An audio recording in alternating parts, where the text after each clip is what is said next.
မြန်မာနိုင်ငံရဲ့ပထမဦးဆုံးဈေးကွက်ရွှေအစ်စ်ပါတဲ့လက်အဝိုင်းနောက်ဆုံးတော့စိုးပြရပါတော့မယ်။တော်များစုကအမဲရောင်ကိုပါအယောင်ထွက်မလဲလို့စိတ်ပူကြတယ်ပေါ့နော်။အဲ့တော့မဆိုအမဲရောင်စိုးပြမယ်။ပါကေဂျင်ဒီဇိုင်းကိုလည်းတစ်ချက်ရှူ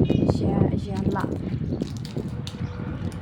အပြင်ဘူးပုံစံကအစလုံးဝ luxury ကြည့်ရတယ်။ wow oh my god အရင်မိုက်တကယ်ဘူးပုံစံကအစအ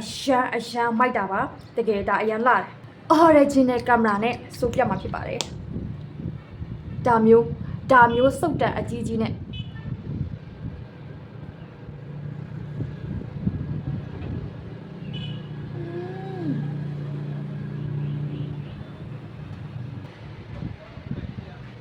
ဒီမှာပါစုတ်တန်တစ်ချက်ပဲစိုးရသေးတယ်နှကမ်းပေါ်အပြည့်ပဲအဲ့တော့မဆိုဒီအမဲကလည်းကြာလီပန်းရောင်တန်းလေးဖြစ်မှာမိန်းကလေးတက်ပို့ပြီးတော့မှယောက်ျားလေးတွေစိုးတင်တယ်ကြည့်တဖြည်းဖြည်းနဲ့အယောင်ကပန်းရောင်တန်းလေးတက်လာတာဒီ lid treatment wine ဆိုတဲ့အတိုင်းပဲမဆို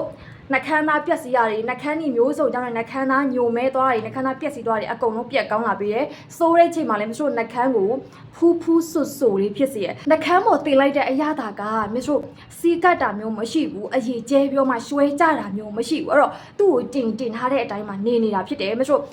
အစီတွေနှကမ်းပေါ်ရွှဲကြသွားတာမျိုးလုံးဝစီကက်ကြီးဖြစ်နေရမျိုးလုံးဝမဖြစ်ပါဘူးရှင်သူ့ကိုတင်ထားတဲ့အတိုင်းပဲဖြစ်တယ်ဒါခဏနေကြလို့ရှိရင်နှကမ်းနဲ့တသားလေးကြပြီးတော့မှနှကမ်းကလုံးဝဖူးဆူအေးလေးဖြစ်နေမှာဖြစ်တယ်ပေါ့နော်ဒါမျိုးဆို original camera နဲ့ရိုက်ပြထားတာဖြစ်တယ်သွားဝါတာစားပေါ့ဒါကအမဲရောင်ဘူးလေးဖြစ်ပါတယ်Oh my god အ